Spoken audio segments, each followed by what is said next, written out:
assommés on parle de certaines images qui pourraient correspondre à ce qu'on appellerait une culture visuelle. La culture visuelle, ce n'est pas juste les images accumulées les unes d'autres, mais c'est l'assemblage d'une image avec une autre qui crée des représentations sociales. Voilà, à un moment donné, ces accumulations d'images créent quelque chose, alors qui est juste ou faux, mais qui voilà, vont créer un certain imaginaire. Alors ici, dans cette culture visuelle, il y a quand même une source, c'est toi qui m'as demandé de chercher dessus, qui étaient notamment tous les rapports qui étaient faits, alors les rapports parlementaires, les rapports d'inspection concernant le travail des femmes, le travail dans les mines. Alors, par exemple, vous pouvez trouver le rapport de 1842 sur les conditions de traitement des enfants dans les mines, ce qui va amener à la première loi sur la restriction des temps horaires des enfants. C'est pas mon boulot de parler de ces législations, mais ce qui est assez intéressant, c'est que ces rapports-là vont utiliser l'image, donc les artistes, pour faire passer un message. Alors vous avez ce rapport, il est passionnant. Hein. Vous avez des interviews de petits enfants, telle ouvrière qui raconte comment elle est devenue ouvrière, ses conditions de travail. C'est vraiment une source absolument extraordinaire. Mais pour vraiment appuyer ça, ils vont s'appuyer sur des images. Et il faut comprendre que ces images-là sont ensuite diffusées par la presse. D'abord dans ce rapport que personne ne lit, mais qui est ensuite repris par la presse, qui est diffusé sous forme de gravure. Des associations vont les diffuser sous forme de carte, enfin ce qu'aujourd'hui on appellerait une carte postale, mais oui, c'est quelque chose qui est vraiment diffusé à très grande échelle. Des photographies, des images comme ceci vont créer donc cette culture visuelle, c'est-à-dire voilà l'imaginaire qu'on a autour des enfants. Alors évidemment, le travail des enfants ne ressemble pas à ça dans les mines, mais c'est comme ça qu'ils le perçoivent en 1842. Alors ces images-là, évidemment, on a commandé ce sont des gravures anonymes, j'ai cherché, je n'ai pas trouvé. Donc tout simplement parce que ce sont pas, j'en ai trouvé un autre, hein, pour te citer un nom, mais dans le rapport de 1842, a priori c'est anonyme, parce que ce sont des artistes de seconde catégorie on ne voit pas l'utilité de les faire remplir ça. C'est peut-être même des grands noms, hein, mais ils ne souhaitent pas que leur nom apparaisse. Mais voilà, vous avez une vision un peu cataclysmique du travail. Alors vous avez ici ces enfants qui sont en train de tirer le petit chariot dans les petites galeries. Ça peut être le cas. Et par exemple, ce qui a beaucoup choqué les Anglais en 1842, ça a été pas mal étudié, c'était notamment ce fantasme selon lequel les mineurs, et surtout les femmes et les enfants, travaillaient nus. La chaleur est absolument insoutenable. Vous avez une femme qui travaille dans les galeries, et la chaleur est tellement insupportable qu'on travaille à 3/4 nu.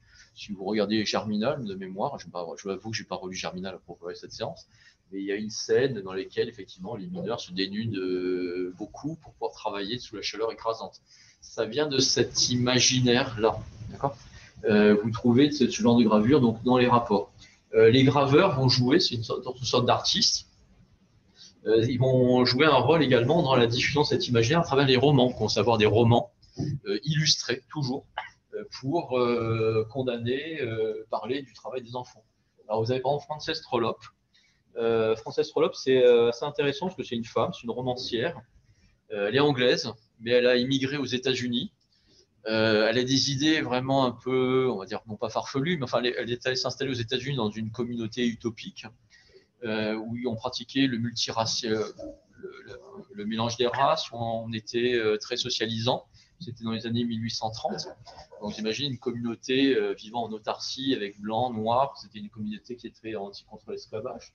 Et elle va combattre notamment dans le travail des enfants.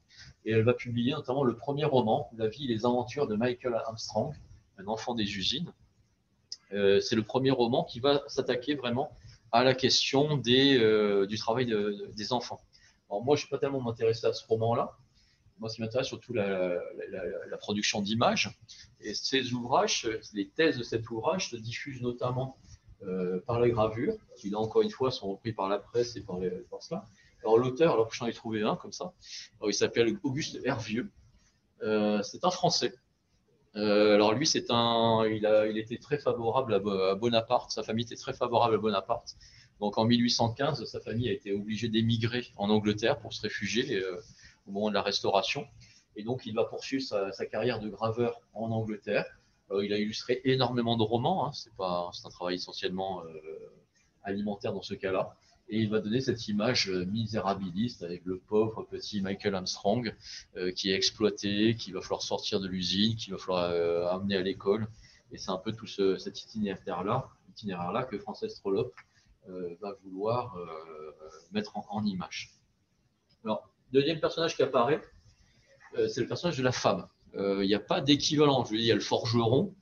Il n'y a pas, dans la première période qu'on a étudiée, dans la deuxième période, il n'y a pas de femme encore dans cette période. Elle apparaît dans la deuxième période, après 1849, où on commence à représenter des professions strictement féminines. Bon, la repasseuse, la blanchisseuse. Là, vous avez un atelier de taille de faux diamants. C'est fait par Jules Adler, qu'on reverra tout à l'heure. C'est un peintre socialisant, enfin, très à gauche, qui là montre un travail très répétitif. C'est essentiellement ce qu'il essaie de montrer, un travail d'atelier. Vous avez quelque chose également sur Santiago Roussignol avec les usines textiles, avec ce côté complètement déshumanisé qui est montré par le fait qu'on ne voit pas leur visage. Le travail très répétitif, elles ont le même geste, le même mouvement, la même posture. Ça, c'est quelque chose qui apparaît dans cette période-là. Bon, là, pas grand-chose d'original. Je passe très vite parce que je pense que vous n'avez pas besoin de moi pour savoir qu'il y a des tableaux représentant des femmes. Mais voilà, il y a des tableaux qui sont plus ambigus, comme celui-ci par exemple, qui représente le triage de la laine. Ce qui vous montre aussi ce qu'est la situation des femmes dans cette période-là. Alors, le triage de la laine, dans ce travail textile, c'est le métier qui est le mieux rémunéré. C'est un peu l'élite dans la chaîne de production des cotonnages, enfin, des lainages.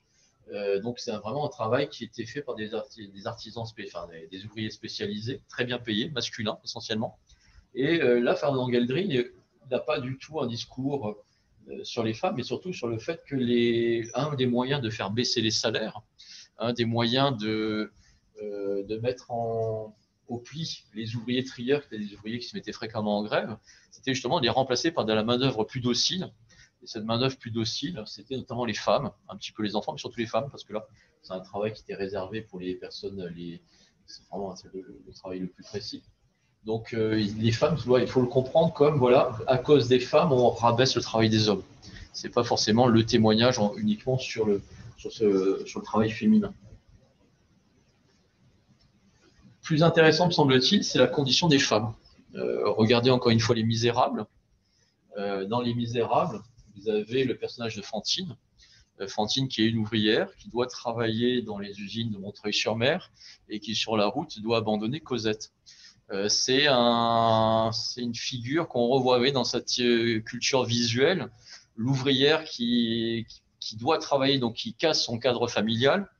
C'est quelque chose qui revient fréquemment. Bon, vous avez Les Misérables, et vous avez ce magnifique tableau que vous pouvez voir au musée de Senlis, qui s'appelle L'Abandon. C'est pas tout à fait, voilà, vous pourriez l'appeler Fantine, Cosette, c'est exactement la même chose. Vous avez une ouvrière qui va donner à l'assistante publique son enfant, parce qu'elle ne peut pas avoir sa vie familiale et sa vie professionnelle dans le même temps. Alors, il ne faut pas se tromper dans l'interprétation. Hein. Là, ce n'est pas du tout un tableau misérabiliste.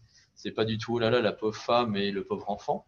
Le personnage central, c'est le directeur. C'est un peu comme Géo. C'est une génération de tableaux qui sont heureusement que la République est là, heureusement que la Troisième République est là.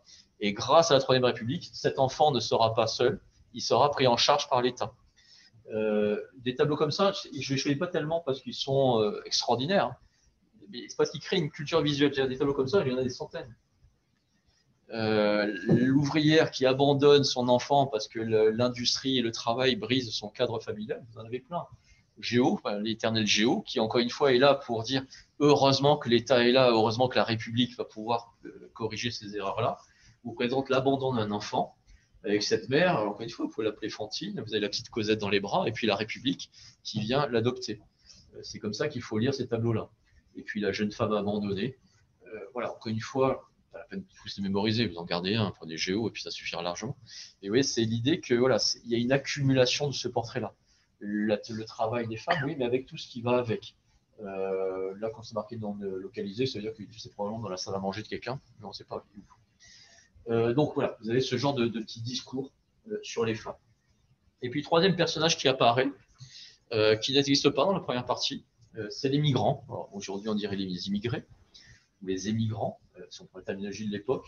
Bon, là, je prends juste un exemple avec les Belges, avec les Italiens, les Belges à la fin du 19e siècle, sont le grand courant d'immigration en France. Avec ce tableau-là, où c'est un peintre belge qui le représente, là, il quitte la Belgique.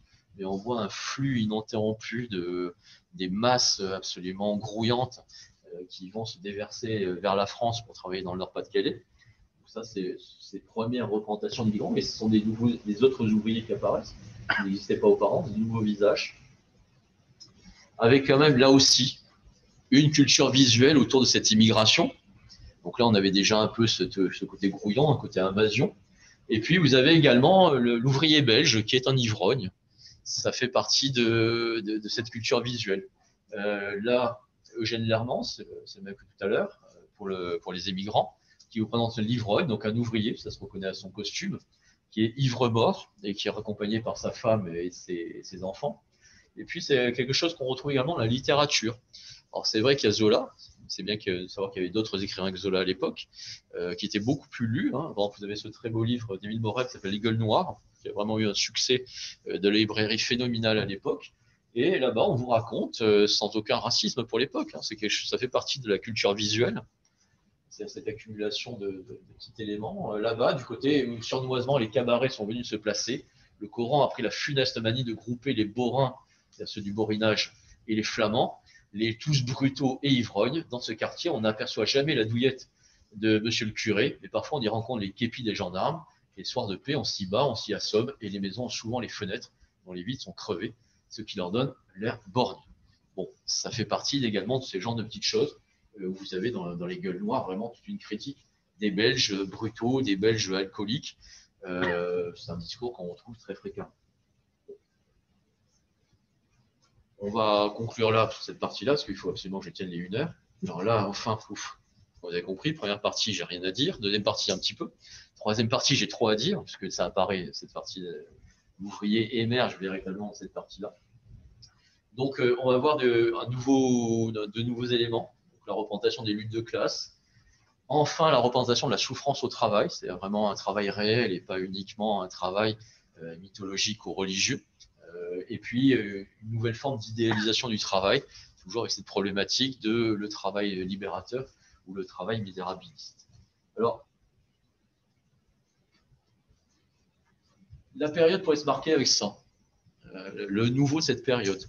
On avait commencé avec la hiérarchie des genres, la peinture d'histoire et les portraits, surtout réservés aux nobles, parce que seuls les aristocrates peuvent s'offrir ce genre de peinture. Et puis dans les années 1880, vous voyez apparaître, mais c'est vraiment quelque chose qui inonde le salon, les portraits d'ouvriers. Alors, certaines catégories sont plus représentées d'autres. Si on était honnête, je ne les ai pas représentées ici parce que ce n'est pas votre sujet, mais c'est surtout les marins-pêcheurs ou des choses comme ça. Tous les travailleurs de la mer, c'est très fréquent. Vous avez énormément de repasseuses et tout ça, mais vous avez également des personnages sortis de nulle part. C'est quelque chose de révolutionnaire dans le sens où voilà, on donne à des ouvriers, alors là, un ouvrier carrier, un cimentier, on donne à un ouvrier le même cadre qu'on aurait offert à un aristocrate il y a encore une décennie. Là, on lui donne le genre le plus élevé, le portrait, dans la hiérarchie des gens. Deuxième chose qui est touchante, on les individualise. Ils ont un prénom.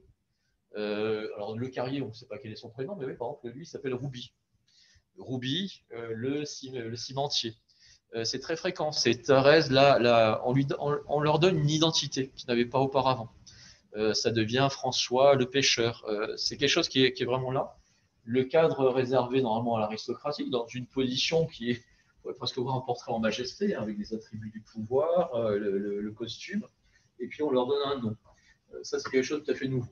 Alors là, je vous ai pris deux tableaux de celui qui va être mon héros de cette troisième partie, qui est Alfred Roll, qui est l'acteur de cette troisième révolution, enfin, de ce deuxième tournant après celui de Courbet. Alors là, vous avez Roubi. Alors voilà, je vous en montre juste quelques autres, hein, mais il y en avait un autre portrait.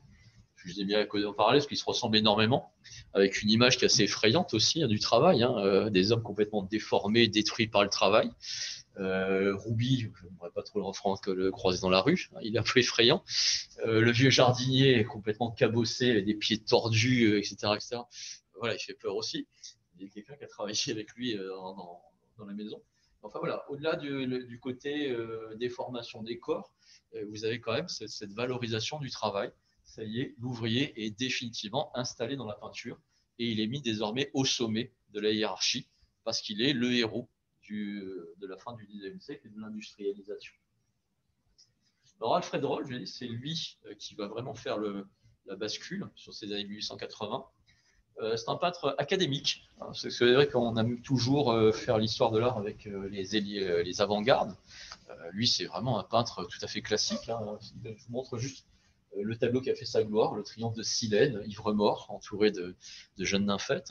C'est avec ce tableau-là qu'il illustre. Oui, il n'y a rien de plus classique. Hein. On est complètement dans un tableau académique, hein, la mythologie, etc. et autres. Et puis, il faut imaginer, donc il peint ce tableau-là. Il devient très célèbre avec le triomphe de Silène. Et il arrête la peinture pendant 2 ans. Il se consacre à un seul tableau, qui pour lui sera son chef-d'œuvre. C'est ce tableau-là. Alors, ce tableau-là a été, je vous raconte juste son histoire, parce qu'il n'existe plus. C'est pour ça que l'image est un peu étrange. En fait, c'est une illustration que j'ai trouvée dans le petit journal de 1892. En fait, il n'existe plus pour une raison très simple, c'est qu'il a été exposé au musée de Valenciennes jusqu'en 1931. Il est gigantesque, donc il a été roulé et mis dans les réserves, c'est-à-dire dans les caves. On l'a oublié jusqu'aux années 2000. Et puis quand on a essayé de le dérouler, on s'est aperçu qu'en fait, il était en lambeaux. Il reste juste que 2-3 petits morceaux, et puis la peinture est morte. Elle est disparue. Donc le tableau, on sait où il est. Hein, il est dans les réserves du musée de Valenciennes, mais le tableau n'existe plus. Alors en 1880, donc il faut imaginer, hein, il a ce triomphe de Silène, et puis pendant 2 ans, il va faire ce tableau-là, qui s'appelle La grève des mineurs. Il fait rentrer la lutte des classes au salon. Ce tableau-là va faire un véritable scandale au salon de 1880. C'est la première représentation de la lutte des classes. Courbet avait fait rentrer l'ouvrier. Lui, il va faire rentrer un ouvrier qui souffre, qui est en lutte. C'est vraiment la chose la plus surprenante. Alors, si on regarde de cette manière-là, donc d'abord, pourquoi représenter cela au salon de 1880? Donc d'abord, il y a un contexte. D'abord, on est en pleine période de crise économique. 1873-1896, pour être à peu près précis, vous avez ce qu'on appelait la Grande Dépression, une grande crise économique. Pour la première fois, le processus ininterrompu d'industrialisation, de modernisation est un peu remis en question. On est en pleine crise économique, il y a du chômage, il y a des problèmes divers d'ordre économique. Et donc, on commence à avoir un aspect plus critique à l'égard du travail, qui pour l'instant était surtout vu comme un élément de progrès. Deuxième chose, il va aussi avoir une rencontre liée au hasard. Alors, il va se promener dans la région de Charleroi, en Belgique, en 1879. Et quand il est en voyage à Charleroi, en Belgique, il tombe par hasard sur une grève gigantesque. Elle va réunir presque 10 000 ouvriers. C'est une grève spontanée.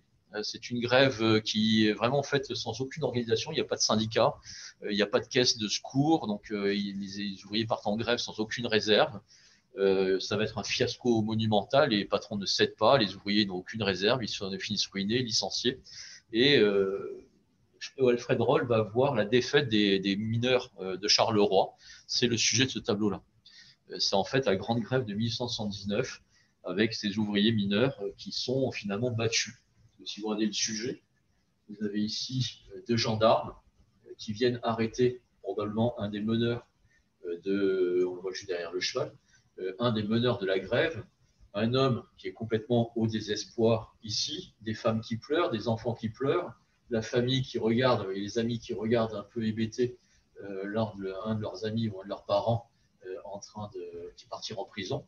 Et puis un cri de rage ici avec un ouvrier mineur dont on ne voit pas le visage mais qui prend un morceau de charbon et qui la jette en direction de l'usine, tandis que sa femme et ses enfants qui tournent le dos ont l'air de s'apercevoir de ce qui va leur arriver si la grève continue. C'est un tableau qui n'est pas forcément favorable à la grève, hein, si vous avez bien compris. Donc c'est un peu ce que je vous propose de faire maintenant, c'est essayer de prendre un peu de temps pour comprendre ce tableau et essayer de voir ce qu'il répond. Bon, déjà, la première chose, c'est que c'est vraiment la grève des mineurs de Charleroi. Il y a peut-être une deuxième inspiration qui est moins évidente, mais enfin, il faut quand même la citer. Ils se promènent beaucoup dans les régions, ils cherchent du matériau. Ce sont des gens il faut comprendre comment ils travaillent. Hein. Pour arriver à ce tableau-là, c'est 2 ans de travail. Alors, c'est pas 2 ans à peine sur le tableau. Hein. C'est je fais un croquis, je fais un deuxième croquis, puis un centième croquis. Et là, il a le bras droit en l'air. Je préfère avec le bras gauche en l'air. Puis voilà, ils retravaillent. Et ils vont prendre des carnets de notes. Donc, ils visitent. Un peu la manière que ferait Zola, hein, quand il va chercher un peu de l'information pour écrire son livre. Donc, lui, il va chercher du matériau et donc il va aller à Anzin. Et à Anzin, il va tomber sur une grève également. Là aussi, une grève de 8000 mineurs, donc quelque chose d'absolument terrible. Et donc, il va mettre en image ce qu'il voit là, c'est-à-dire la défaite des ouvriers, sachant que normalement, les ouvriers ont le droit d'être en grève, mais par exemple, à Charleroi, le droit de grève est autorisé. Par contre, ce qu'ils n'ont pas le droit de faire, les mairies vont contourner ça en interdisant les rassemblements de plus de 5 personnes. C'est ce qui va donner l'autorisation d'arrêter certains des meneurs.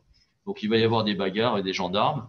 À Charleroi, là, son biographe raconte qu'Alfred Roll a reçu une brique dans la tête, qui était à destination des gendarmes. Donc voilà, c'est un peu cette violence. Voilà, une fois que la violence a eu lieu, la défaite qui est de cette manière-là. Alors, l'interprétation de ce tableau-là, il ne faut pas se tromper, encore une fois, c'est donc l'arrestation du mineur devant sa famille, des scènes d'abattement, mais en même temps, voilà, il faut comprendre le milieu social d'Alfred Roll. Alfred Roll, c'est le fils d'un artisan, c'est pas un ouvrier. Son père était fabricant de meubles au Faubourg Saint-Antoine à Paris, donc quelqu'un qui vient plutôt du patronat. Et donc, c'est une vision patronale du travail. C'est aussi pour ça qu'il va être accepté et qu'il aura une vie ultérieure qui est quand même assez surprenante. Donc, une lecture bourgeoise de la grève. C'est comme ça qu'on pourrait le comprendre, ce tableau-là.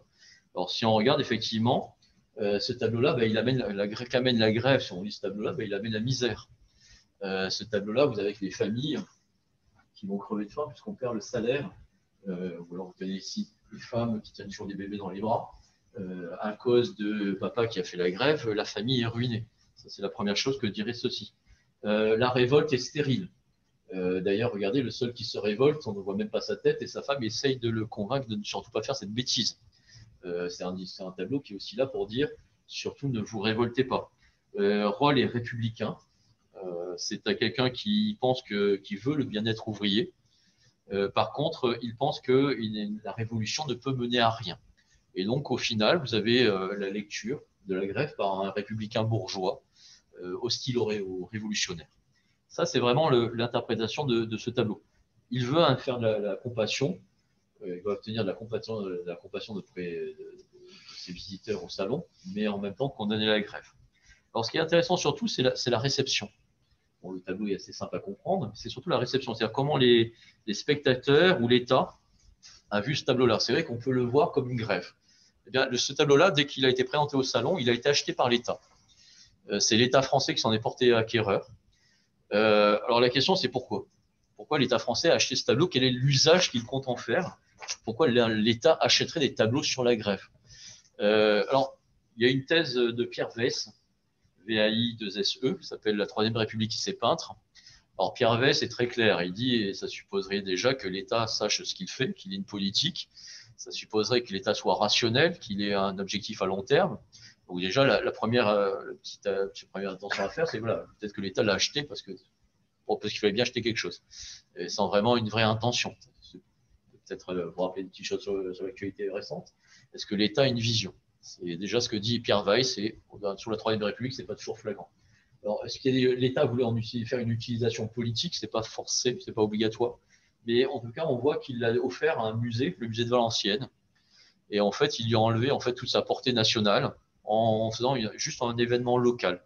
C'est-à-dire que Valenciennes, bassin minier, bassin textile, et donc on va envoyer ce tableau-là dans un bassin minier, il n'en sortira jamais. On lui enlève déjà toute sa portée nationale. Deuxième chose, l'État n'a plus peur de ce genre de tableau. On est 30 ans après Gustave Courbet. La loi Waldeck-Rousseau a été adoptée en 1884, donc a priori le droit de grève devient désormais acceptable. Et en 1880, ce tableau-là n'a plus rien de subversif. Je prends juste un exemple. 1880, c'est l'année où on amnistie tous les communards. Et par exemple, en 1880, vous avez la plus célèbre communarde, Louise Michel, qui est autorisée à quitter la Nouvelle-Calédonie pour rentrer à Paris. En même temps que Louise Michel rentre à Paris, Alfred Roll propose une scène de grève. En gros, on a une république stabilisée, on a une république apaisée qui commence à proposer une politique sociale et elle peut se permettre d'acheter un tableau de grève sans qu'elle se sente concernée par la question. Ça, c'est une deuxième explication possible. Et puis, les usages de ce tableau, donc d'abord un usage purement local à Valenciennes, mais l'État va utiliser ce tableau. va demander à Valenciennes de lui prêter ce tableau à plusieurs reprises. Et 1889, par exemple, l'État français va présenter ce tableau-là à l'Exposition universelle de Paris pour présenter le travail en France. C'est-à-dire que voilà, il ne faut pas se tromper. L'idée, c'est encore une fois, c'est un peu comme dans les tableaux de géo.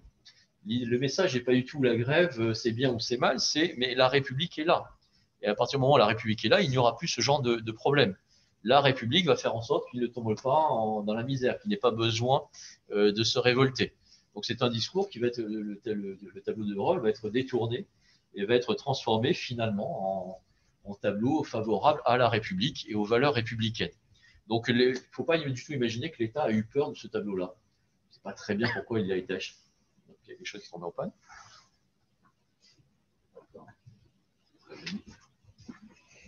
Voilà. Voilà. Oh, l'informatique, ça ne marche jamais. Quand vous aurez malheur de faire des cours en classe virtuelle, vous verrez que ça ne marche pas. Donc, voilà, vous avez ce genre de choses. Alors, ensuite, là, encore une fois, si on parle en termes de culture visuelle, ce tableau-là a une vie qui est très surprenante. C'est un tableau qui n'est pas révolutionnaire, même du point de vue du style, hein, c'est très académique. Par contre, c'est un tableau qui a une vie absolument extraordinaire parce qu'il a été diffusé, reproduit à des centaines d'exemplaires. Alors là, je vous ai montré sa reproduction dans le petit journal en 1892. Si vous regardez les lettres de Théo Van Gogh, enfin de Vincent Van Gogh à son frère Théo Van Gogh, Vincent Van Gogh dit en 1880 qu'il a acheté une gravure représentant ce tableau parce qu'il le trouve extraordinaire. Il trouve que c'est un sujet très beau, très, très moderne. Donc Van Gogh en possède des gravures. Vous le retrouvez dans la presse. Donc voilà, la grève, pour quelqu'un de cette période-là, c'est le tableau d'Alfred Roll. On est dans une période républicaine en France. Le tableau d'Alfred Roll représente la grève. Et par exemple, dans ce tableau-là, il y a quelque chose qui est surprenant. Pourquoi est-ce qu'il est reproduit en 1892 alors que le tableau date de 1880? En 1892, il y a une grève. C'est la grève de Carmaux. Carmaux qui est vraiment un symbole en France, parce que c'est dans cette grève de Carmaux que Jean Jaurès va s'investir, va prendre la défense des grévistes et va se trouver une vocation socialisante. Et le tableau d'Alfred Roll, qui représente une grève à Charleroi, va servir à illustrer la grève à Carmaux. La grève, c'est forcément cette image-là. Une grève, ça se passe toujours comme ça, que ce soit à Carmaux ou ailleurs. Donc voilà, on passe, voilà, c'est ça une culture visuelle. À un moment donné, la grève ne peut mener qu'à ça. Et donc, Alfred Roll va pouvoir continuer une période, une carrière de peintre officiel tout à fait correcte. C'est pour ça qu'il faut comprendre ce tableau-là. En fait, rentre parfaitement dans le moule. Hein. C'est plus du tout quelque chose de révolutionnaire. Alfred Roll, on lui commandera des tableaux représentant le 14 juillet.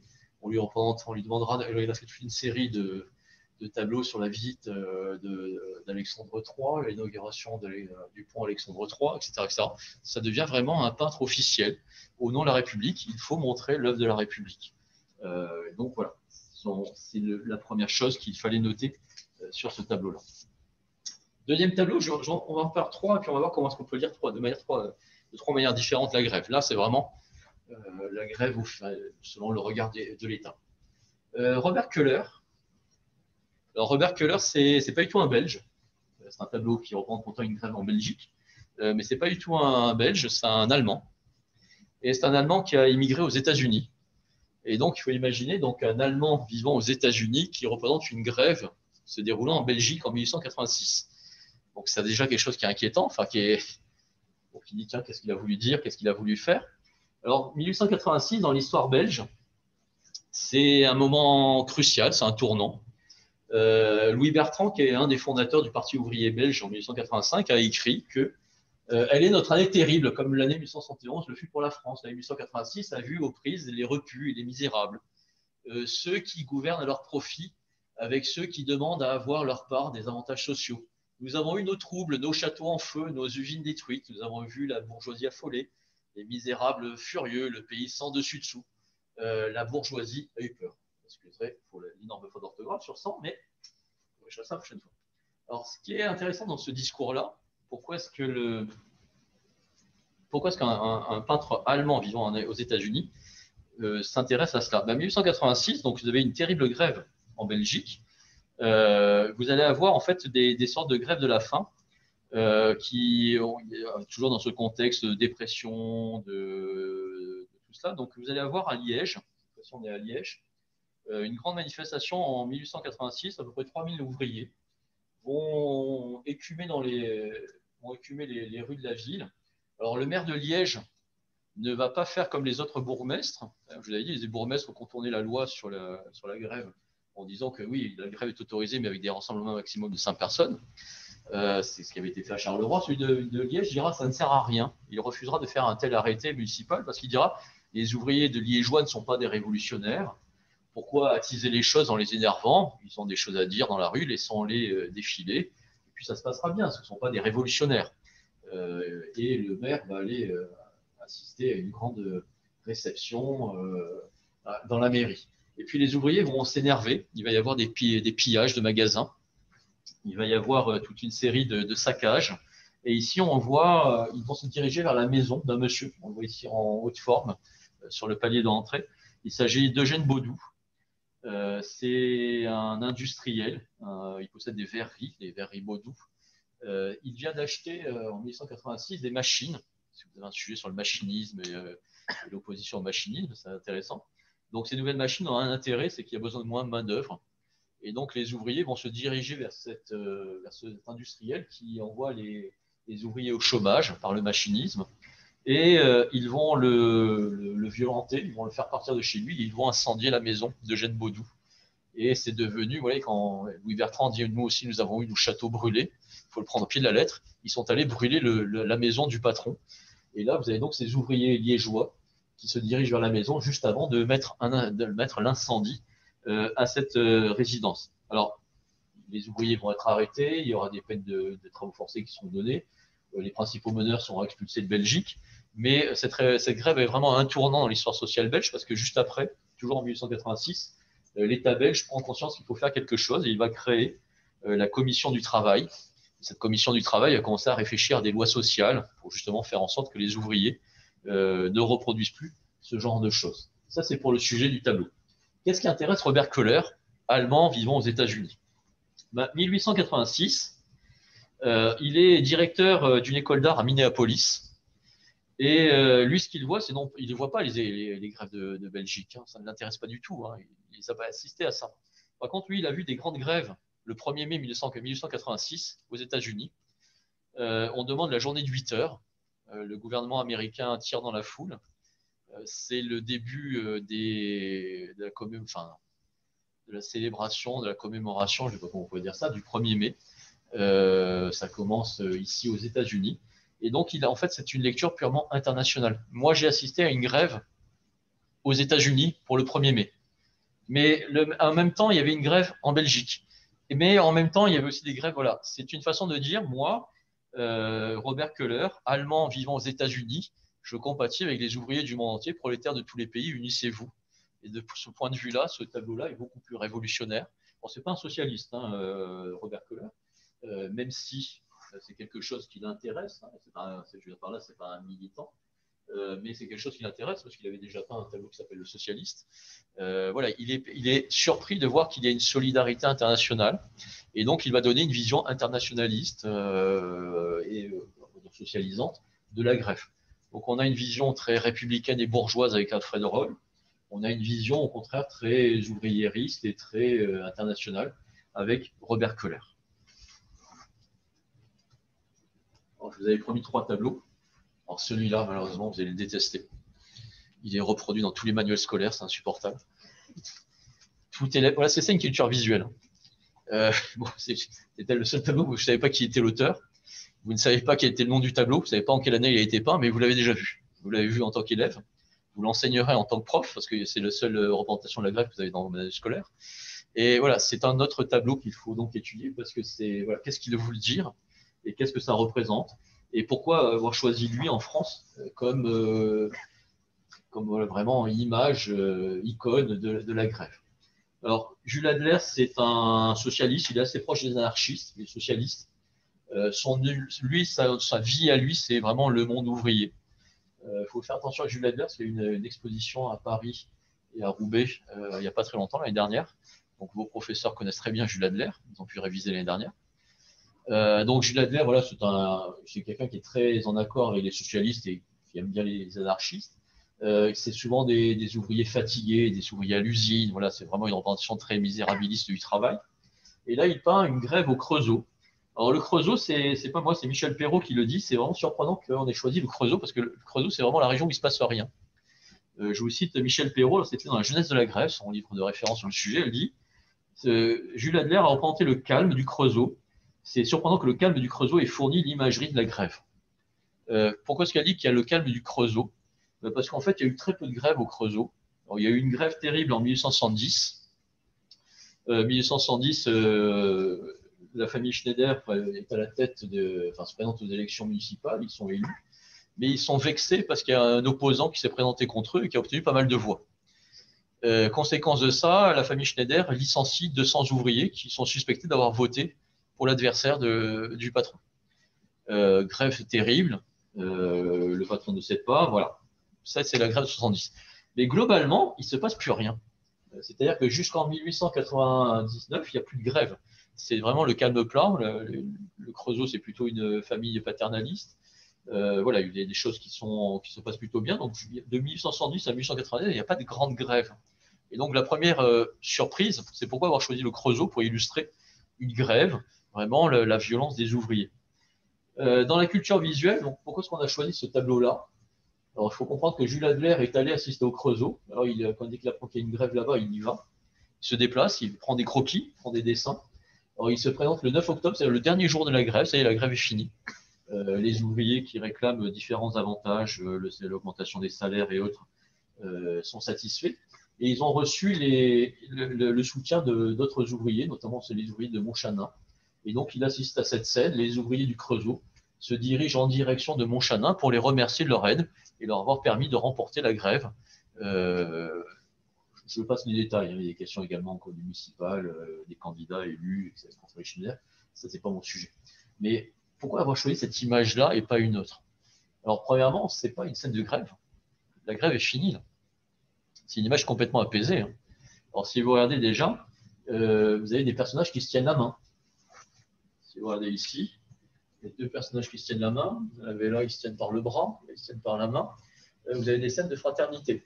Vous voyez, la fraternité, liberté, égalité, fraternité, ça va très bien avec les valeurs républicaines.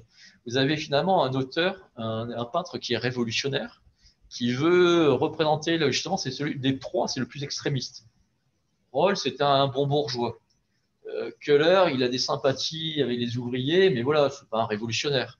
Adler, c'est un révolutionnaire. Lui, il veut les socialistes et c'est lui qui fait le tableau le plus consensuel, en fait. Parce que d'abord, vous avez des scènes de fraternisation avec ses mains.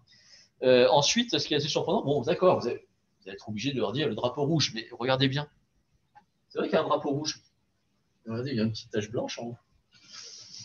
C'est le drapeau qui est là, regardez juste en haut. C'est un petit blanc. Puis derrière, il y a des tableaux blancs, des drapeaux bleu, blanc, rouge derrière. Ce n'est pas des drapeaux de la Révolution, c'est des drapeaux de la France, c'est des drapeaux de la République. Vous comprenez pourquoi ça a été choisi pour les manuels scolaires. Vous avez des ouvriers qui se mettent en grève et qui disent vive la France, vive la République. Donc finalement, c'est l'image la plus consensuelle de la grève. C'est ça un peu le paradoxe de ce tableau-là. Le plus révolutionnaire des trois va faire le tableau le plus consensuel. Et c'est celui-là qui va symboliser en France l'image de la grève. Voilà, c'est encore une façon de détourner une imagerie parmi d'autres. Alors, dans l'iconographie, il y a des choses qui reviennent, il y a des thèmes récurrents qui reviennent. Alors, vous avez par exemple la femme du gréviste. Hormis la représentation de la grève en elle-même, vous avez vraiment la femme du gréviste. C'est des choses qui reviennent, vous allez trouver ça dans des centaines de tableaux. Hein. J'en choisis un parce qu'il est d'une banalité affligeante. Mais voilà, je prends celui-là qui est Corneille Tennyson. Parce que Corneille Tennyson, c'est un peintre qui est originaire d'Anzin. Donc, il est né dans un bassin minier, donc c'est une région qu'il connaît très très bien. Par contre, c'est une vision qui est complètement favorable au patron. Hein. Là, encore une fois, l'impact c'est une vision bourgeoise. À chaque fois, le monde du travail est vu par les bourgeois. Et c'est écrit par les bourgeois et c'est peint par des bourgeois. Donc là, vous avez une vision de la grève qui est forcément très orientée. Et là, évidemment, qu'est-ce qu'on met en avant? Le père est gréviste. Et regardez l'attitude de la mère et des enfants. Les enfants crèvent de faim. La mère est en train de pleurer. C'est la misère, la grève. Et donc, c'est une espèce d'image qui est assez récurrente, qu'on retrouve assez fréquemment. Alors, Tönnissen, moi j'aime bien ce personnage-là parce que d'abord, on voit bien comment est-ce qu'il a fait ce genre de choses. Il peint sur le motif, comme beaucoup de peintres, mais c'est très compliqué de rentrer dans une usine. Il faut que le patron accepte que vous veniez et il faut que vous acceptiez de peindre quelque chose qui lui plaît. Alors, Tönnissen, lui, il a été invité à plusieurs reprises par les charbonnages d'Anzin, notamment par un monsieur qui s'appelle Antonin François, qui est le directeur des usines d'Anzin. Alors là, il a fait 3 visites. Il a fait une première dans les mines d'Anzin en 1890, 1891, et puis surtout en 1895, où là, le patron, Antonin François, il met en spectacle son usine et il fait venir vraiment des académiciens, des peintres, des écrivains pour voir la mine idéale. Oui, c'est un peu le syndrome de Potemkin. Et on les déguise. Bon, c'est amusant parce qu'on les déguise en porion. Je vous montre qui c'est. C'est pas du Tönnissen, mais on le déguise en porion, c'est-à-dire en contremaître. Bon, il faut imaginer un académicien français à qui on va mettre le jupon. Le jupon, c'est la veste des mineurs. On va leur mettre le béguin. Le béguin, c'est l'espèce de bonnet bleu qu'ils ont sur la tête. On va leur mettre la barrette. La barrette, c'est le casque en cuir bouilli qu'ils ont. Donc, il faut imaginer tous les plus grands écrivains de l'époque descendre dans les mines et voir, regardez les superbes machines, regardez, les enfants sont heureux, les femmes sont heureuses, les ouvriers ils n'ont jamais autant gagné d'argent. Et on leur fait visiter ça. Et il va en profiter, lui, pour faire des dizaines de dessins, mais vraiment des dizaines de dessins. Il va faire le portrait d'Antonin François, vous avez son buste en marbre qui est au musée d'Anzin. Il va faire en gros le portrait de tous les grands maîtres des forges. Il va faire des visions idéalisées de la mine. Le mineur heureux, le héros de l'industrialisation. Et voilà, vous avez un de ces croquis qu'il va prendre sur le motif. Il faut imaginer, il descend dans les mines en 1895 et il tombe sur ce personnage-là qui est très célèbre dans le Nord-Pas-de-Calais, qui est Jules Moucheron. Jules Moucheron, c'est un mineur, un authentique mineur. Alors, il l'a fait poser ensuite dans son atelier, c'est lui, Jules Moucheron. Mais c'est également un poète, un des rares écrivains un ouvrier.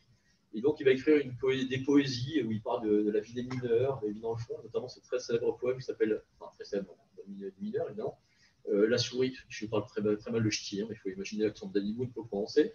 Donc, La souris du fond, c'est avec du patois un peu du Nord-Pas-de-Calais. Donc, il fait ce genre de poésie. Et donc, il faut imaginer, moi j'aime bien cette image-là. C'est quelque chose de une vision très patronale, évidemment, hein, puisque vous avez l'ouvrier qui est heureux, il est en parfaite santé, il sourit. Et là, on le voit en train d'écrire un de ses poèmes sur un morceau de charbon. Je fais une petite parenthèse que c'est assez rare les images où on voit des ouvriers ne pas travailler. La représentation du non-travail, c'est-à-dire que, je vais le dire de manière un peu, on va dire, un peu triviale, mais des images d'ouvriers en train de glander. C'est aussi ça le travail. Hein. On a toujours des représentations de l'ouvrier qui travaille à fond, qui se donne à fond dans la révolte, qui est toujours à fond de tout ce qu'il fait. Et là, vous avez un ouvrier qui ne fait rien. Il est au fond de sa galerie, le patron est en haut, il est en train de se cacher, il est en train de faire de la poésie. Il est payé pour faire de la poésie par son patron. Combien d'ouvriers ont dû se cacher dans des fonds de galerie à dormir au lieu de se travailler? C'est une des rares représentations de ce genre de choses. Alors, il y en a quelques-uns. Franchement, je n'en ai pas trouvé plus. Hein. Il y a également ce très très beau tableau d'Émile Friand. Lui, c'est un peintre de la région de Nancy. Il s'appelle Le travail du lundi. On voit 2 ouvriers en train de picoler une bouteille de vin à la main. Ça, c'est pour célébrer le Saint Lundi. Alors, ça vous existe encore hein, dans l'éducation nationale. C'est la fièvre, c'est lundi matin. Ça arrive très fréquemment. Donc, non, ça n'arrive pas ça. Voilà, vous avez ce genre de petites choses. Donc voilà, ce qu'on appelait au 19e siècle le Saint Lundi. Donc voilà, une représentation des ouvriers célébrant le Saint Lundi et en train de picoler au lieu d'aller travailler. Ou alors le brave Jules Moucheron en train de feignanter. Voilà, c'est assez rare des représentations de la feignantise dans le travail. Donc voilà, j'en ai trouvé que 2. Hein. Donc, je vous les livre tels quels. Donc, voilà, pour l'instant, vous n'avez pas de quoi écrire un article sur la feignantise dans l'art, mais pourquoi pas? Ça peut être quelque chose d'assez intéressant. Alors, si on revient sur notre sujet, j'ai fait une petite déviance parce que le tableau était quand même particulier. Là, vous avez toujours la même chose, vous voyez. L'ouvrier, alors là, ça représente les grèves chez les ardoisiers de Rimagne. Avec la famille qui en pleure, la petite fille qui est en train de hurler. Le mari hésite, il est hésitant, il ne sait pas s'il va aller dans les carrières pour empêcher les briseurs de grève de reprendre le travail ou est-ce qu'il reste à la maison. En tout cas, c'est la grève, c'est la mort de la famille. Et Paul Gondrexon, on a pas mal de tableaux de lui, je vous en montrerai un autre tout à l'heure. C'est un patron. Et il peignait également à ses heures perdues. Et en tant que patron d'une petite usine, d'une petite manufacture, il montre ce qu'est pour lui la grève, c'est-à-dire l'horreur absolue, puisque ça amène la famille, symbolisée par la femme, vers la déchéance. Alors là, c'est pas pour faire de l'espagnol, c'est pas vraiment pour faire un peu touche espagnole, c'est parce que vraiment, il n'y a que les Espagnols qui représentent ça. C'est assez rare dans la peinture française. C'est-à-dire que certains épisodes, ça se trouve très fréquemment dans la peinture espagnole, un peu dans la peinture française, c'est la répression des grèves. C'est pas surprenant. Les Espagnols ont un mouvement ouvrier qui est très particulier, qui est surtout axé sur les anarchistes, en particulier dans la région de Barcelone. Donc vous avez un mouvement ouvrier qui est plus violent, vous avez une répression qui est plus violente, et les artistes espagnols ont beaucoup moins de scrupules à représenter la répression. À Fred Roll, ça y est, c'est fini. Il y a eu des morts, mais c'est fini. Jules Adler, c'est fini. Oui, c'est toujours la grève, c'est toujours fini dans les tableaux souvent. Alors vous avez des peintres qui le peignent à l'intérieur, des scènes, mais les scènes vraiment de répression, c'est-à-dire voilà, ce tableau-là, il est très beau parce qu'il est inspiré de Goya, Eldos des Maillots. Vous savez, il y a de ces tableaux, Eldos des Maillots et le 13 des Maillots. Bon, vraiment, en classe, vous étudierez que le 13 des Maillots. Mais Eldos des Maillots, ce sont les mamelouks qui prennent le cimetière, donc les perros courbés, et qui foncent dans la foule à Madrid et qui fait tomber les têtes des Madrilènes à coups de cimetière. En fait, c'est une adaptation moderne du tableau de Goya avec le garde civil avec son épée et qui va faire tomber des têtes, celui qui est à pied à terre. Voilà, c'est une vision un peu héroïque, mais qui est très surprenante en France, que vous trouvez très fréquemment dans la peinture espagnole, mais c'est encore une fois son mouvement ouvrier. Alors, José Ouvrier, je ne vous raconte pas chaque fois leur biographie, mais aussi c'est le réalisme social. Après une grève de José Aria, les ouvriers morts avec l'enfant et la mère qui sont en train de pleurer sur le cadavre de l'ouvrier du gréviste qui a été assassiné. Ça, c'est quelque chose qu'on retrouve dans la peinture espagnole essentiellement. Dans les derniers personnages que je voulais vous faire découvrir, il y a Steinlein. Steinlein qui était un anarchiste. Là aussi, la représentation du monde ouvrier va changer parce que vous avez cette fois-ci, rappelez-vous, l'origine sociale des peintres joue un impact terrible. Là, vous avez une nouvelle génération qui arrive. Ça se terminera dans votre période avec l'arrivée de peintres qui sont influencés par le communisme. Dans les années 1880-90, ce sont surtout les anarchistes. On n'imagine pas aujourd'hui, on ne se rappelle plus l'influence des anarchistes dans le mouvement ouvrier, en particulier chez les artistes. Alors là, ici, vous avez la Feuille. La Feuille, c'est un célèbre journal anarchiste de Joe Daxa. Vous aviez également les Temps nouveaux de Jean Grave. Et vous avez tous les plus grands peintres de l'époque. Vous avez Paul Signac, Maximilien Luce, Camille Pissarro, Steinlein, qui écrivaient, qui peignaient, qui faisaient des gravures pour ces revues-là. Ils ne cachent pas leur sympathie libertaire. Et ça donne une représentation, cette fois-ci, plus agressive de la grève. Donc ça, c'est dans la première page de la Feuille, avec des ouvriers un peu brachats, voilà, qui sont en train de tester le calme, le sang-froid des militaires venus réprimer la grève. Donc là, on a un aspect plus comme ça. Et puis, il y a aussi un aspect plus caricatural, enfin plus comique, avec la fin de la grève, qui a fait la première page de l'Assiette au beurre en 1901, avec ce texte-là, charmé de revoir tous ces gaillards qui voulaient nous faire crever de faim. Donc c'est un patron, il a gagné la grève, et il reçoit tous les grévistes qui disent « Mais monsieur, ne nous renvoyez pas ». Ça renvoie à une autre image, qui est celle que vous avez dans Émile Zola, Germinal. Il y a deux personnages, hein. Il y a celui qui est favorable, il y a Étienne Lantier qui est favorable à la grève, et puis il y a un autre personnage qui est Souvarine, un anarchiste russe, qui, lui, trouve que la grève, c'est pas bien la grève, parce que vous avez mendié une augmentation, il faut renverser la société. Et Souvarine, à la fin, va mettre une bombe dans une des galeries, il va tout faire sauter pour reconstruire un nouveau monde. Là, vous renvoyez complètement à un imaginaire anarchiste, avec, mais regardez, espèce de larve, vous allez mendier, vous avez combattu pour une grève inutile, et vous allez mendier maintenant à votre patron. Là, c'est quelque chose que vous retrouvez chez Souvarine dans le Germinal. Souvarine, c'est un personnage qui est intéressant. Si vous vous intéressez un peu à l'histoire du communisme, un des grands personnages du communisme de l'entre-deux-guerres s'appelait Boris Souvarine, c'est un pseudonyme, et il a pris ce pseudonyme à Zola. Souvarine, c'est vraiment un personnage qui est très particulier. Donc Boris Souvarine, le Souvarine, voilà, vous avez ce genre de petites représentations. Bon, sur la grève, je pense que vous avez tout ce qu'il vous faut là. Juste la violence d'un Steinlein. Là, vous avez vraiment une vision anarchiste, avec cette femme qui est prête à tuer son bébé pour s'opposer à l'armée. Voilà, ça c'est vraiment le cas vraiment extrême. Excusez-moi, je vais vite parce que j'essaie de regarder l'heure. Alors ça, c'est un dernier thème qui est intéressant, c'est les roufions. Alors ils ont plusieurs noms, ça dépend de la région où vous êtes. Alors soit vous les appelez les roufions, soit vous les appelez les jaunes, soit vous les appelez les briseurs de grève. Alors les roufions, on ne sait pas très bien d'où ça vient. Alors moi je suis d'origine marseillaise, donc je connais les roufions. Ça vient de là. Ah, vous connaissez? Alors les roufions, c'est bientôt Noël. Si vous achetez des petits santons, il y a un personnage qui s'appelle le roufion, c'est dans la crèche provençale. Le roufion, c'est un gitan qui tient une poule et un couteau à la main. C'est un voleur et un escroc.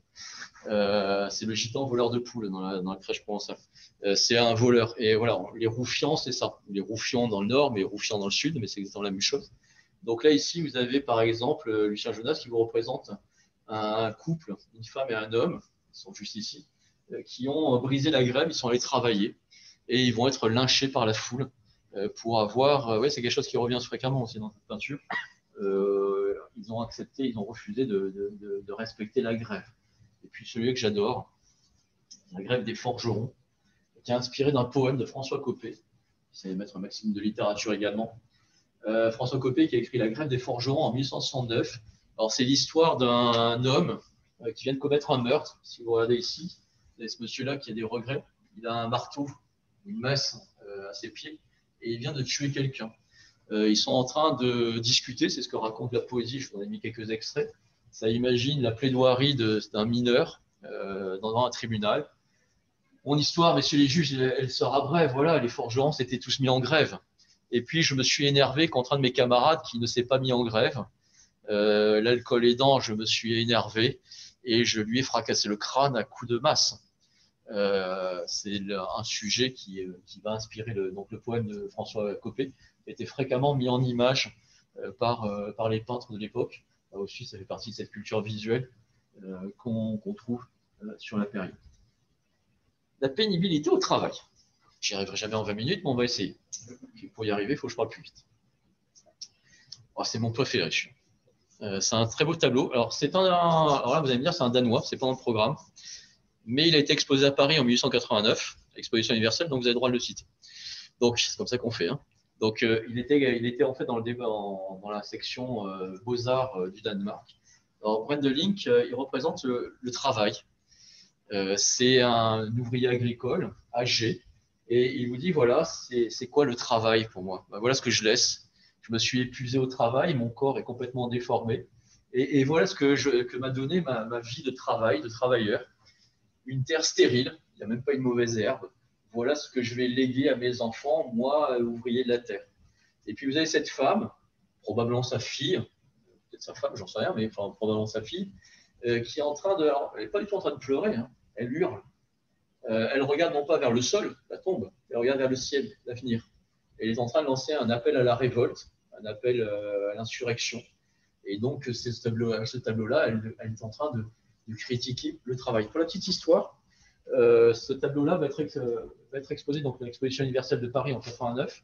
Il y a un autre peintre qui expose juste à côté, qui s'appelle Edward Munch, qui va voir ce tableau plusieurs fois, et il va adorer ce tableau. Et dès qu'il sort de l'exposition, il commence à faire plein de petits dessins de personnages en train de crier. Il commence à faire ça en 89. C'est un historien danois qui a trouvé ça. Il y a plein de petits tableaux. Et il a l'idée d'un sujet original qui n'a jamais été fait, un cri. Et si je faisais un tableau qui serait inspiré au cri, le tableau de Brendelink serait l'inspiration pour cela, parmi d'autres. Hein. En fait, il a copié une statue Olmec pour ça, mais ça c'est autre chose. Mais voilà, Munch qui s'est également intéressé à la peinture, là pour le coup, c'est un norvégien, c'est pas notre programme.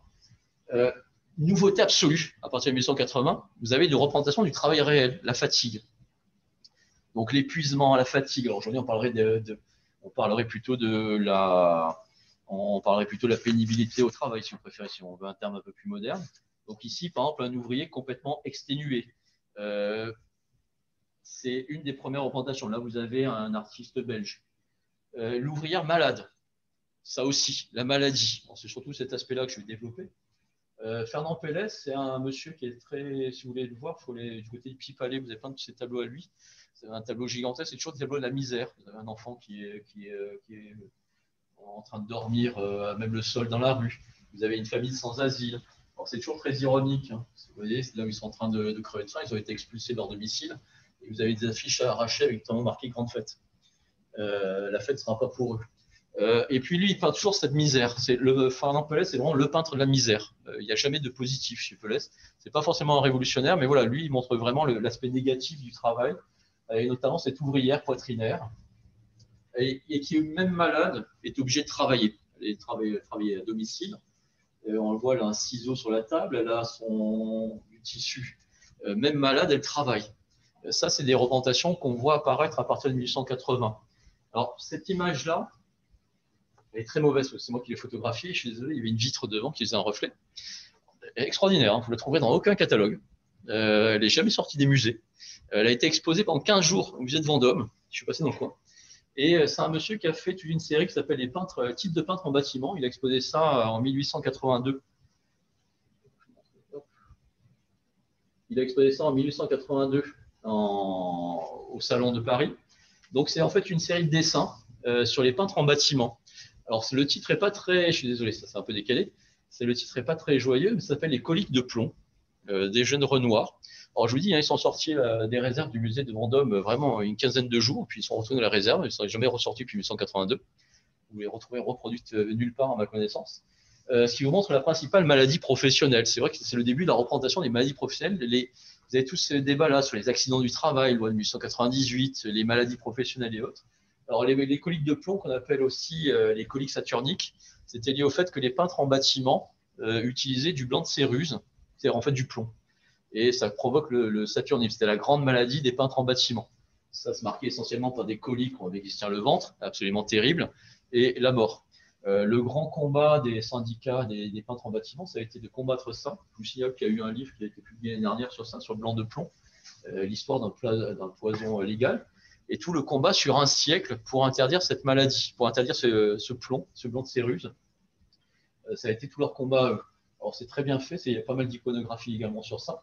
Donc voilà, vous avez une maladie parmi d'autres. Si on devait le comparer, ce serait un peu le scandale de l'amiante aujourd'hui. C'est-à-dire que depuis le début, depuis 1830, on sait que le blanc de céruse va provoquer des maladies, mais à chaque fois, c'est interdit. Alors, par exemple, ce sera interdit une première fois en 1915, mais elle sera encore utilisée. Elle sera encore en vente. Donc, c'est interdit l'utilisation, mais c'est autorisé à la vente. Il y aura plein d'hypocrisie de cette manière-là. Donc, c'est toute l'histoire que raconte Judith Reynon dans son ouvrage. Jules Dalou, vous vous rappelez Jules Dalou, c'est la République, place de la Nation. Jules Dalou a notamment fait une statue de Jean Leclerc. C'est un personnage qui est assez surprenant. C'est un ancien peintre en bâtiment. Ce peintre en bâtiment, il a créé son entreprise à lui. C'est vraiment un patron hors norme. Alors, en 1842, c'est lui qui, pour la première fois en France, a créé un intéressement au bénéfice pour ses ouvriers. C'était en 1842. Et en 1849, il a trouvé une solution pour remplacer le cérus de plomb. Donc, il a essayé, pour sauver ses ouvriers, de trouver un substitut. Donc, il a reçu la Légion étrangère pour cela. Jules Dalou, dans la République, a eu droit à sa statue qui aujourd'hui se trouve dans le 17e arrondissement. Et d'un point de vue iconographique, elle est très belle, parce qu'en fait, on voit ici Jean Leclerc, donc le patron philanthrope, qui, c'est assez rare, hein, normalement, les ouvriers sont toujours en bas sur le socle. Et en fait, il le prend, l'ouvrier qui est à ses pieds, c'est un ouvrier du bâtiment, on le reconnaît à sa blouse, et il le prend par la main et il lui dit, mais descends du bas et viens me rejoindre au sommet de la colonne. Normalement, l'ouvrier est toujours en bas dans les statuts du patron. Et donc, il le met à égalité. Alors, il y a même une petite marche pour l'aider à monter. Je vais t'aider à te mettre à l'égalité avec moi. Ça aussi, d'un point de vue iconographique, c'est assez surprenant. C'est assez rare. Donc voilà, c'est Jules Dalou qui est, lui, fervent républicain. Donc des représentations d'accidents, je vais rappeler Jean Crodexon, des représentations d'accidents qui pullulent. Alors moi, je vais m'arrêter surtout sur celui-là pour vous donner un petit exemple. Vincenzo Vella, des victimes du travail, qui vous parle des ouvriers suisses qui construisent le tunnel du Gothard. 177 morts. Vous allez avoir une grève terrible en 1875. Donc le tunnel est finalement inauguré en 1882 avec 117 morts au total. Et on va demander à Vincenzo Vella, donc un sculpteur belge, de faire ceci, un bas-relief en hommage à ces ouvriers morts. Si aujourd'hui vous allez vous promener au Gothard, vous verrez qu'à l'entrée du tunnel, cette plaque est encore illustrée là. Vous voyez, on commence à montrer les morts, les accidents. Alors voilà, je vous ai surtout pris le cas des morts. Bon, on va accélérer parce que là, je suis vraiment à la bourre. Je suis désolé, mais parfois, il faut faire des petits choix. Un phénomène nouveau, parce que oui, j'aime bien les ouvriers qui ne travaillent pas. Les chômeurs. Le chômage, il y a une histoire. D'ailleurs, il y a une histoire du chômage qui existe, qui a été écrite. La définition du chômage en temps moderne, la première fois que ça apparaît dans les statistiques, c'est 1896. C'est la première fois qu'on, dans les classifications d'État, on classifie ceux qui sont réellement au chômage, c'est-à-dire ceux qui cherchent un peu de travail. Donc le chômeur n'existe pas, c'est une existence très récente. Enfin, le non-travail existe, mais la reconnaissance du chômage n'existe pas. Donc ça apparaît également très tardivement dans la peinture. La peinture suit en fait toutes ces législations sociales. Alors des chômeurs, là ici, un peu anonymes, on les voit de dos, et puis qui n'ont qu'un seul espoir. On est face à un port, donc là ils pensent à l'immigration, États-Unis ou autre. Mais voilà, c'est chez toi en plus, mais c'est dans les caves. Mais Georges Dargouge, les chômeurs. Donc là aussi, qui parle d'immigration. Des chômeurs toujours désespérés, là aussi à Angers, qui est le grand collectionneur de tableaux de chômeurs. Donc, le Tessier, là encore une fois, j'en parle très peu, parce que ce sont des petits maîtres, ce qu'on appelle les petits maîtres, sans être trop méchant avec eux. C'est des très bons peintres, mais qui n'ont pas fait une œuvre révolutionnaire, qui ne méritent pas qu'on les mémorise tous. Et puis, si on prend Eugène Renoir, c'est celui qui avait fait les Coliques de plomb. Donc, je dis, il a fait également tous les malheurs en fait, des peintres en bâtiment. Ça a été présenté au salon de 1882. Alors, il y a toute la série des chômeurs. Là aussi, une excuse pour les photos, c'est moi qui les ai prises, tous les petits reflets. Mais voilà, lui, par exemple, qui est heureux, embauché. Lui n'a pas pu s'embaucher. Et puis le dernier, va-t-on l'embaucher? Alors lui, heureux, il a bien travaillé. Lui, a priori, un peu trop vieux, donc c'est fini, il va aller boire un petit verre d'absinthe à côté. Et puis lui, a priori, trop beau parleur, trop désinvolte, donc il ne sera pas embauché.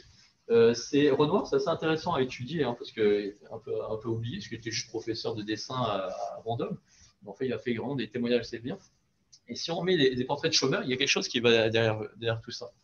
Si on compare le très grand peintre suisse Ferdinand Hodler, chômeur, et Eugène Renoir, je suis trop vieux, on ne veut plus m'embaucher, on voit bien que la question du chômage, nous on n'appelle pas ça la question du chômage, on appelle ça la question des retraites. Lui, il associe clairement chômage et âge. C'est la question des retraites. Lui, il est trop vieux parce que qui l'embauchera encore vu son âge? Et là aussi, il faudrait mettre ça en corrélation avec toutes les législations sur les assurances chômage, sur le droit à la retraite et ce genre de petites choses. Alors, cette période-là va se terminer par une période d'idéalisation du travail. On avait commencé par quelque chose qui était très critique. Finalement, on va se terminer par l'idéalisation. La France devient un pays industriel, l'Europe s'industrialise, elle devient moderne. Et puis, on va donc demander aux artistes de faire un monument. C'est le grand challenge des années 1880-90 jusqu'aux années 1900. Faire des études pour des tours du travail, un monument au travail. Alors, il y en a plusieurs qui ont fait ça. C'était vraiment le grand challenge de ces années-là. Ils sont plusieurs à fait ça, mais de manière complètement autonome. Ils n'étaient même pas au courant forcément que l'un travaillait sur ça, mais le travail devient un sujet tellement intéressant que chacun veut avoir son monument au travail, sa statue à hommage au travail. Alors, par exemple, on a les travaux d'Auguste Rodin. Alors, Auguste Rodin, il va faire cette tour du travail, ça commence à partir de 1898. Le problème de Rodin, c'est qu'il est un peu fou. Et en tant que fou, il va, toujours pareil, il mettra des dizaines d'années à réfléchir, à faire des modèles, des contre-modèles. C'est pareil, il a fait la même chose pour Balzac, donc il ne terminera jamais son projet. Mais normalement, si vous allez à Orsay, vous avez la porte de l'enfer qui devait servir à fermer cette porte-là. C'était son chef-d'œuvre. La tour est inspirée en fait de l'escalier du château de Blois et de Chambord, avec cette espèce de colimaçon. C'est normal que sa maîtresse, Camille Claudel, il était avec lui du côté du château de Lillette, qui est à Rio, pour ceux qui connaissent la géographie de la région de Tours. C'est à peu près à 20-30 km de Chambord et de Blois, donc il connaît très bien ce genre de région. Il ne le fera pas, mais c'est l'idée, vraiment projet de dingue. Il s'était associé à 5-6 sculpteurs et il devait absolument créer cette chose-là. Alors, ça devait être fait pour l'exposition universelle de Paris de 1900. Il n'aura pas le temps de le faire. Le projet de Rodin, c'est une tour de 130 mètres de haut. Donc, elle devait au moins égaler, voire même dépasser la tour Eiffel. Par contre, si on regarde ce qui est célébré, alors ici, vous avez deux personnages. L'une symbolise la nuit, l'autre symbolise le jour. C'est le mouvement perpétuel du travail qui toujours s'avance. En fait, il n'y a pas de travailleurs dessus. Il n'y a pas de forgeron, il n'y a pas de mineur, il n'y a aucun personnage réel. il n'y a que des allégories du jour et de la nuit. C'est simplement pour célébrer le travail libérateur. Le progrès avancera et c'est comme une vie sans fin. Et il y aura toujours du travail. Et heureusement qu'il y a du travail, parce que le travail va nous libérer. C'est un peu ce message-là qu'on aurait dans le projet de Rodin. Dalou, lui, ça a été son obsession. Il y a travaillé de 1899 à 1902, toute sa fin de sa vie, puis il meurt en 1902. Il a fait des dizaines de projets. Et puis, il faut imaginer, les statues que vous voyez dans les rues de Paris, en fait, ce sont des petits morceaux, des essais, pour un projet gigantesque qui était un monument aux ouvriers. En fait, il va faire des dizaines de... Pour rappeler le petit forgeron qui se trouve face de la Nation, il devait en fait s'insérer dans une tour, dans une espèce de pilier. Alors, il y a plein de projets, hein. Il était rond, carré, octogonal et autres. Il devait s'insérer quelque part sur la statue, en haut, sur le côté. Et en fait, tous les personnages que vous voyez, en fait, je vous l'ai dit, c'est tous des bustes d'ouvriers ou de paysans, devaient servir à illustrer ce monument qui aurait couronné le centre de Paris. Tous ces travaux-là, voilà, il faut les regrouper ensemble dans ce vaste projet. Alors là, on est complètement à l'inverse de Rodin. C'est vraiment la célébration du travailleur. Pas le travail, mais vraiment la main d'œuvre. Et puis, si vous voulez en voir un vrai, alors là, je suis vraiment honteux parce que Constantin Meunier, c'est vraiment le grand peintre, le grand sculpteur du travail, c'est un Belge. Lui, par contre, ça a été le sujet de sa vie. Alors, j'en ai pas parlé. Pour une raison très simple, c'est que j'ai rien à dire sur lui. C'est-à-dire que voilà, lui, c'est quelqu'un qui est vraiment, c'est vraiment le côté esthétisant. Pourquoi est-ce qu'il fait des bustes de forgerons? Parce qu'il fallait trouver un sujet original.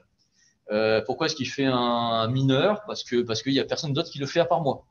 Il n'y a aucune autre justification à ça. Donc voilà, je pouvais dire c'est beau, c'est pas beau, c'est un autre débat. Mais voilà, je n'ai rien à dire sur ça. C'est un forgeron. Bon.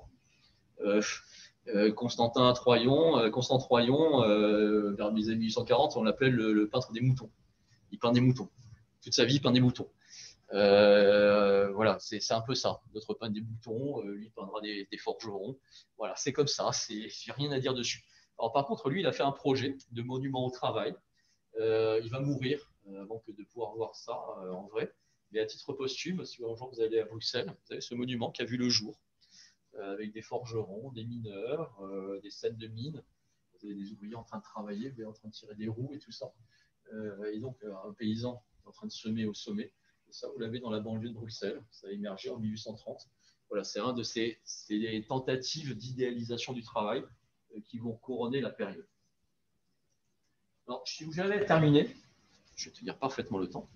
Si j'avais terminé, voilà, pour reprendre notre problématique de départ, c'est un très beau tableau coloré. Par contre, il n'est pas dans les réserves, mais il a un mur entier. C'est Jean Weber, c'est un dessinateur qui est très engagé. Il fait souvent des dessins qui ont un rapport avec l'actualité. Voilà, vous avez les deux versions du travail. Alors là aussi, vous avez une version vraiment cataclysmique, apocalyptique du travail, avec la houille rouge. Donc, cette gigantesque tour qui est actionnée par une espèce de sorcière aux cheveux roux. Le roux, c'est la couleur du diable. C'est une couleur un peu sulfureuse. Donc, il a ce côté, donc une espèce de sorcière. Cette sorcière, c'est la machine, l'industrie, l'usine. Elle est en train d'actionner une roue, les roues qu'on envoie depuis François Baudemet, et elle est en train d'écraser, de décapiter des centaines d'ouvriers. C'est la vision de l'industrie et de l'industrialisation selon un peintre tel que Jean Weber. Ça, c'est vraiment la version monstrueuse. Et puis, vous avez une autre version, qui est la version un peu plus apaisée, un peu plus libératrice, qui montre que le travail, finalement, ça devient un objet à voir, quelque chose de beau à voir. Alors là, Vergès, lui, a fait une vie à montrer. C'est un tableau, on ne sait pas très bien pourquoi il l'a fait, on ne sait pas quelle est son intention exacte. On sait que ça représente les forges de l'Adour. Mais à part ça, on ne sait pas très bien à quelle intention, est-ce que c'est pour se moquer ou pas, mais on voit ici ce qui était devenu le travail. Avec ici, on a mangé, déjeuné chez le directeur, et puis on demande l'autorisation d'aller visiter les forges, parce que le spectacle est beau, parce que c'est beau de voir le progrès technique. Donc là, on a tout à fait une autre vision du travail, avec cette grande aristocrate. On sait qu'il y a un peintre russe qui est venu visiter les forges de l'Adour, c'est probablement ça qui est représenté ici. Cette visite de ce prince aristocrate russe et de sa famille. Donc une mise en scène de l'industrialisation. Bon, j'ai tenu ma parole sur 3 heures. Alors, je sais pas si il nous reste 30 secondes. Je sais pas si vous avez des choses. Normalement, je vous ai bien assommé.